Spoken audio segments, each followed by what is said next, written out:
আসসালামু আলাইকুম রহমতুল্লাহ ওবরাকাতুহু। সুপ্রিয় দর্শক শ্রোতা, একটা বিষয় নিয়ে খুব জরুরি আজকে আসলাম এই ভিডিওতে। অনেক দিন যাবৎ লাইভও করি না।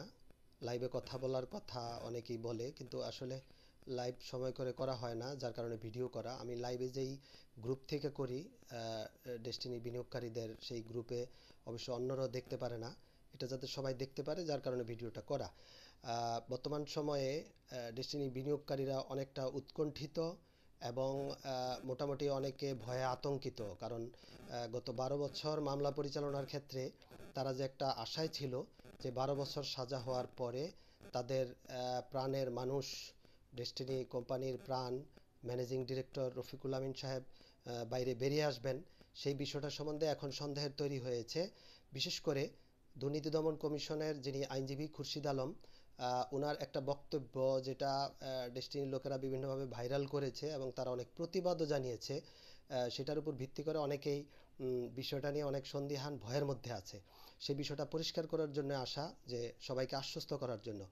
ডেস্টিনির বিনিয়োগকারীরা 12 বছর যাবৎ নির্যাতিত, সেটা ঠিক আছে, কিন্তু ডেস্টিনির বিনিয়োগকারীরা বাংলাদেশে সবচেয়ে বেশি ধৈর্যশীলতার পরিচয় দিয়েছে, এটাও বাস্তবতা।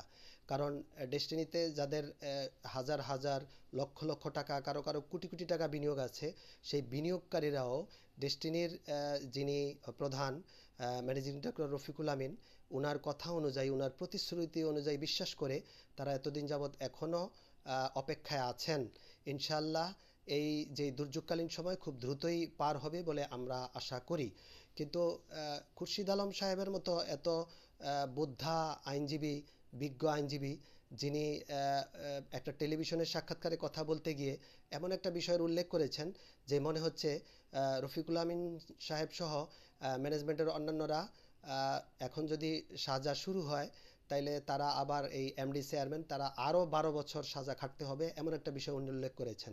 2017 সালের এই আইন অনুযায়ী, যেটা কিছুদিন আগেও পর্যালোচনা করা হয়েছে, স্বরাষ্ট্র মন্ত্রণালয়কে সরকার চিঠি দিয়ে এটা একটা ব্যাখ্যা চেয়েছে আদালত, সেটার মাধ্যমে যে একজন মানে আসামি যাকে জামিন না দিয়ে হাজতবাস করিয়ে রাখা হয়েছে, তার মামলা চলাকালীন সে যতদিন কারাগারে অন্তরীণ ছিলেন, সেই হিসাবটা তার কতদিন সাজা হয়েছে সেটা থেকে মাইনাস হবে। এটাই বাংলাদেশের আইন। এখন এমন হইতে পারে যে ওনার মাল্টিপারপাসে 12 বছর সাজা হয়েছে, এখন ট্রি প্লান্টেশনে যদি 7 বছর 10 বছর এরকম হয়, আবার 3-4 বছরও হইতে পারে। এখন এইভাবে ওনার আরেকটা মামলা ছিল ব্যক্তিগত সম্পদের, সেটাতে 3 বছর। এগুলো মিলে মিলে সবগুলি হিসাব করে যাবজ্জীবনের বেশি চলে যাবে। এই হিসাবটা উনি অনেকটা গোজা মিলের মতন সবাইকে বুঝিয়েছেন। আসলে মূলত হবে যে বাংলাদেশের আইন অনুযায়ী হাইকোর্টের প্রধান বিচারপতিও একটা রায় দিয়েছিলেন কিছুদিন আগে, সেখানে বলেছিলেন যে যতগুলো মামলায় সাজা হোক, তার সর্বোচ্চ সাজা যেটাতে হয়েছে সেটা পর্যন্ত ভোগ করতে হবে।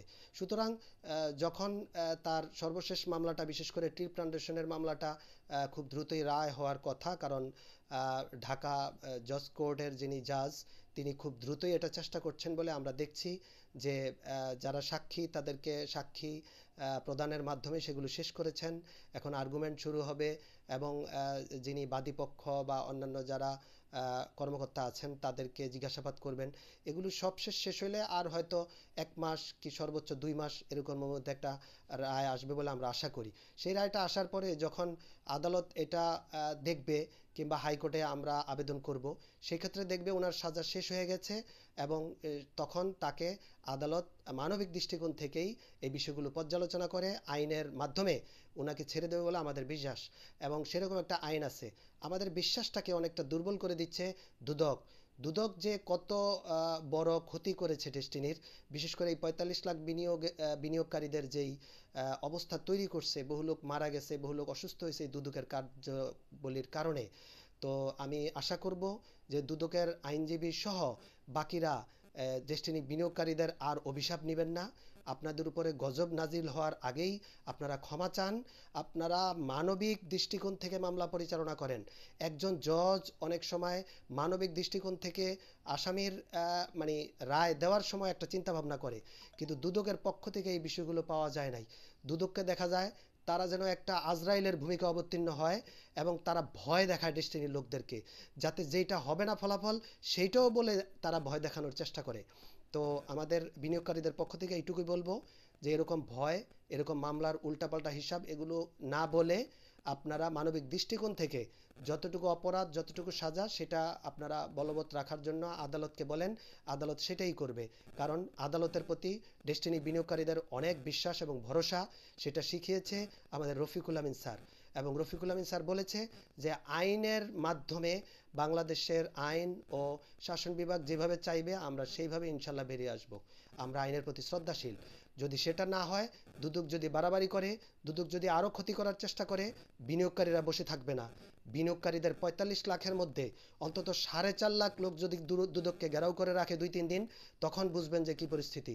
আমরা আন্তর্জাতিকভাবে নাড়া দেওয়ার মতো ক্ষমতা রাখি। তো সুতরাং সাবধান করে দেব, দুদকের আইনজীবী সহ কেউ ডেস্টিনির বিনিয়োগকারীদেরকে নিয়ে খেলবেন না। আমরা চুপচাপ আছি বলে আমরা কিন্তু দুর্বল না, আমরা কিন্তু অনেক শক্তিশালী। কিন্তু আমরা জনগণের পক্ষে, আমরা জনগণ, আমরা আইনের উপরে উঠতে চাই না, আইনকে শ্রদ্ধা করি। সুতরাং দুদকের আইনজীবী খুরশিদ আলম সহ যারা এরকম এখনো শয়তানি দুষ্টামি করতে চাচ্ছেন, সেটা আর করবেন না। আইনের প্রতি আপনারাও শ্রদ্ধাশীল হন, আপনাদের প্রতি অনুরোধ রইল। সুতরাং অনেক ধন্যবাদ সম্মানিত বিনিয়োগকারী। আসসালামু আলাইকুম রহমতুল্লাহ ওয়া বারাকাতুহু।